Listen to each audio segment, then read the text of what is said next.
Bonjour et bienvenue. L'audit énergétique est indispensable pour établir la stratégie d'amélioration énergétique de vos bâtiments. Grâce à cette vidéo, vous connaîtrez l'utilité et l'importance de la précision d'un audit énergétique et du schéma directeur. Allez, c'est parti!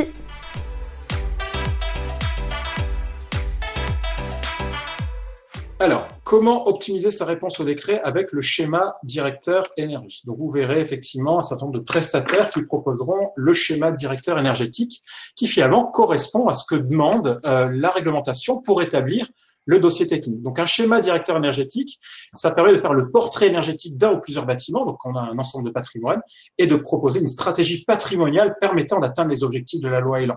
Donc, en premier, c'est d'abord d'identifier, quantifier à l'échelle du bâtiment ou du patrimoine l'ensemble des puits énergétiques. Où est-ce que part l'énergie aujourd'hui? Où sont les pertes énergétiques? Ensuite, c'est de proposer des solutions d'amélioration efficaces et rentables. Ensuite, de faire un mix de ces différentes solutions qu'on appelle des schémas directeurs de rénovation énergétique, des bouquets de travaux permettant d'atteindre les trois objectifs, moins 40, moins 50, moins 60. Et enfin, de définir les budgets annuels, donc lissés, comme je vous l'ai dit juste avant, sur 3, 5 ou 8 ans, et surtout, chiffrer les futures économies réalisables. Donc, un schéma directeur un peu plus dans le détail, ça va être définir et caractériser l'année de référence la plus bénéfique pour les copropriétaires, le propriétaire ou les preneurs à bail d'un bâtiment. Ensuite, ça va être d'analyser le bâtiment d'un point de vue énergétique en simulation thermique dynamique. Donc là, vous voyez à droite, je vous ai mis deux copies d'écran d'un bâtiment modélisé. Donc en haut, le bâtiment a été complètement modélisé en 3 dimensions et en dessous, des zonages thermiques. On le verra pourquoi tout à l'heure, c'est important, le zonage thermique. Ensuite, c'est de définir les actions à mettre en œuvre, la performance attendue de chacune des actions et leur coût. Définir et justifier l'ensemble des modulations possibles. Clairement, les personnes avec qui nous travaillons aujourd'hui, ils nous demandent de moduler à la baisse le plus possible. Alors, on le fera dans le respect de ce que nous permet la réglementation, mais effectivement, les leviers nous permettent quand même de pouvoir moduler ces objectifs. Ensuite, c'est d'établir les nouveaux objectifs de gain après modulation.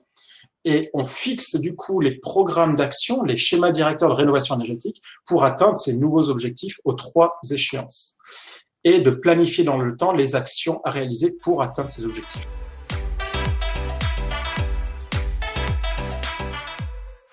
Il existe en France que 4 méthodes de calcul reconnues, le DPE, les études thermiques THCE, EX, RT 2005. Je vous rappelle que la RT 2012 n'est absolument pas applicable pour les bâtiments existants. C'est uniquement le calcul RT 2005 EX pour bâtiments existants. Ici, la simulation thermique statique et étude énergétique en simulation thermique dynamique. Ici, vous avez la réalité en orange après travaux. Et ici, vous avez l'imprécision intrinsèque des méthodes de calcul. C'est-à-dire que le DPE a une imprécision de plus ou moins 80% par rapport à ce qui est écrit dedans. C'est-à-dire que la méthode de calcul fait que lorsqu'on va projeter les futurs gains énergétiques avec un calcul DPE, il n'y a aucune précision. Je pense que je n'ai pas besoin de vous convaincre là-dessus.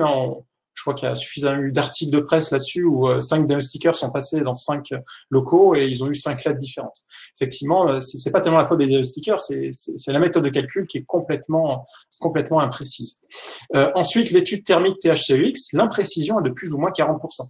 Et c'est pareil pour la RT 2012 sur les bâtiments neufs. C'est pour ça qu'aujourd'hui, le ministère raisonne en énergie finale et pas primaire. C'est parce qu'il y a déjà une imprécision sur la méthode de calcul à la construction des bâtiments. Donc là, la méthode THCEX a une imprécision de plus ou moins 40%.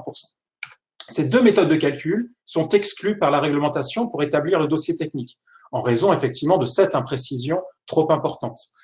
Enfin, les 2 méthodes de calcul qui restent, c'est donc la simulation thermique statique avec une imprécision de plus ou moins 25% et la simulation thermique dynamique avec une imprécision intrinsèque de plus ou moins 5%. Aujourd'hui, je vous invite sur la réalisation des dossiers techniques à choisir une méthode de calcul la plus précise possible parce que derrière, si des travaux sont réalisés, des investissements sont réalisés pour mettre en place des actions d'amélioration et que l'imprécision de la méthode de calcul qui a permis d'établir cette stratégie d'action d'amélioration est imprécise, eh ben, les investissements seront faits, mais les gains ne seront pas au rendez-vous, et du coup, il faudra réinvestir une seconde fois pour réussir les objectifs de gain.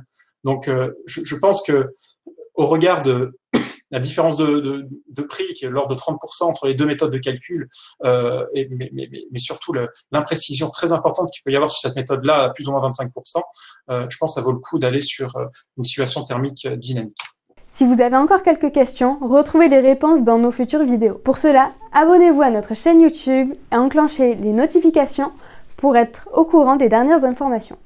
Si vous voulez poser une question à notre expert, cliquez sur le lien en description ou posez-la directement en commentaire. Merci et à bientôt!